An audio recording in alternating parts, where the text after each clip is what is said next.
एबे जेमिति रेसिपी बनेबा गोटे समस्या हो गलानी। ना गैस मिलुची ना काठ मिलुची, जहाँ बेले आमको तो रेसिपी बनेबा को पड़िबो। आज मु आपण मानक एमिति गोटे रेसिपी देखौची जोटा कि कम समय भितर बनी जिवो, ताहा पुणी हेल्दी। वीडियोटी जदि आपण माने स्किप न करी शेष पर्यंत देखिबे ताहले आपणक मन को निश्चिंत पाइबो। एठी मु गोटे गिना सुजी नहीं जाइची, तापरे से सेम गिनारे मु गोटे गिना चाउल गुंड दे दउची। आपण माने जदि आहुरी हेल्दी करबा को चाहउछंती ताल चाउल गुंड जगह रे आपण माने मांडिया चूना गोटे गिना देई पारंती। मु गोटे गिना सुजी, गोटे गिना चाउल गुंड, गोटे गिना बेसन नहीं जाइची, ताको मु भल से मिसई दउची। तापरे से सेम गिनारे मु नहीं जाइची गोटे गिना दही।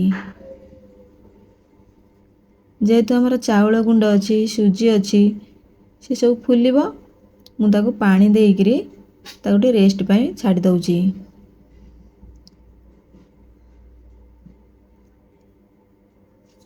आमर एथिरे कम गैस खर्च हबो, बेसी भी गैस आमर एथिरे लागिबनी। आ गैस रो समस्या ना आमे जेमती कम समय भितर रेसिपी बनै परिबा, आपण माने तो वीडियो देखले निश्चित जानि परिबे। तापरे मु एठी नहीं जाइची परिवारे नहीं जाइची आमर मटर अच्छी, स्वीट कॉर्न अच्छी, आ किछि सोयाबीन को मु पानी रे भिजेई की रखी देइथिली। ताको मु पूरा गुंड गुंड कर दउची, ए चपर साहाय्य रे मु गुंड गुंड कर दउची। एठी मोर अच्छी भुर्संग पत्र आ धनिया पत्र आ दुईटी कंचा लंका एका संगे रे मु सबु चॉप कर दउची।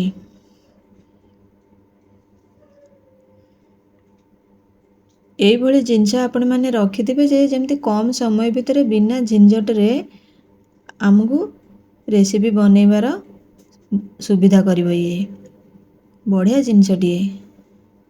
सोयाबीन के भी मु चॉप कर दउची, देखंतु गोटे सेकेंड रे हे जाउची। तापरे किछि गाजर अच्छी आ प्याज अच्छी, मु ताको सबु गुंड गुंड कर दउची। पिलांको टिफिन बॉक्स रे एमती जलखिया करी आपण माने देई परिबे। सकाळर जलखिया रे भी आपण माने आको खाई परिबे। बहुत हेल्दी रेसिपी। किछि भी मु इतरे पकोनी, जहाँ भी आपण माने वेजिटेबल पसंद करुथिबे सब इतरे पकई पारंती। आ एठी मु देई दउची गोटे चामच संबर मसला, स्वाद अनुसार लूण, जहाँ जेतिकी मोर पानी लागिबो आपण कम बेसी करि पारंती। मोर चूना बेसी अछि, तापरे वेजिटेबल भी मोर अधिका हे गला, जहाँ भी जेतिकी पानी लागिबो आपण माने देई पारंती।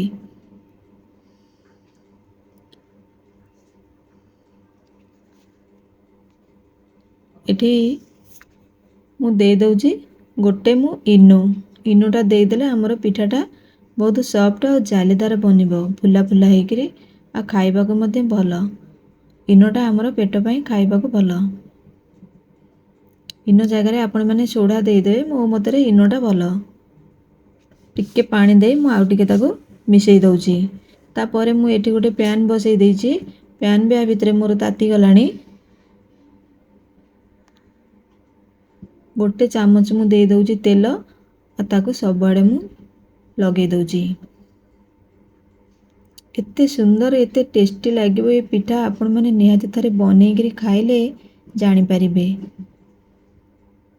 आउ टिके सुंदर देखा जिबा पई मु एठी पके दउची, ताको टिके छुंक दे दउची। आपण माने चाहिले ताको तड़का दे परिबे, किंतु ना मु ताको डायरेक्ट तड़का देई करी पिठाटा को मु बसई दउची। अल्प टिके सोरिष मु पके देइची आ धळा राशि।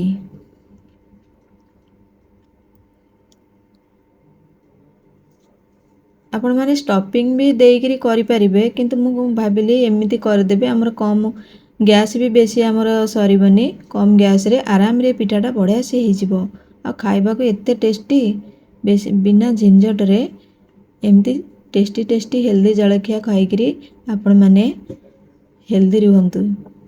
आ वीडियो तो आपण को निश्चिंत भल लागिथिबो।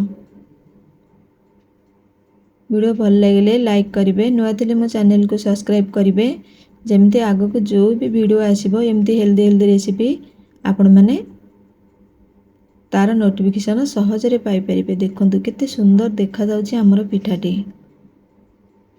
कम समय भितर बनी जाउची बिना झंझट रे हो जाउची बेसी परिश्रम करने को पड़ुनी एमती खाइबा को ये पिठा भल लगिबा आमे तो सब वेजिटेबल पकेइचे तापरे आमर किछि भी एतरे दरकार नाही एमती ही पिठा खाली रे खाइबा को भल लागिबो किंतु मु एठी टिके टमाटो सॉस दे देइची देखंतु केते सुंदर आ जालीदार बनिची वीडियोटी आपनको तो निश्चिंत भल लागिथिबो लाइक करंतु सब्सक्राइब करंतु शेष पर्यंत मो वीडियो को देखिथिबारु आपनको बहुत बहुत धन्यवाद आपनको बहुमूल्य समय मो वीडियो रे देइथिबारु आपनको अशेष अशेष धन्यवाद रहउची नमस्कार।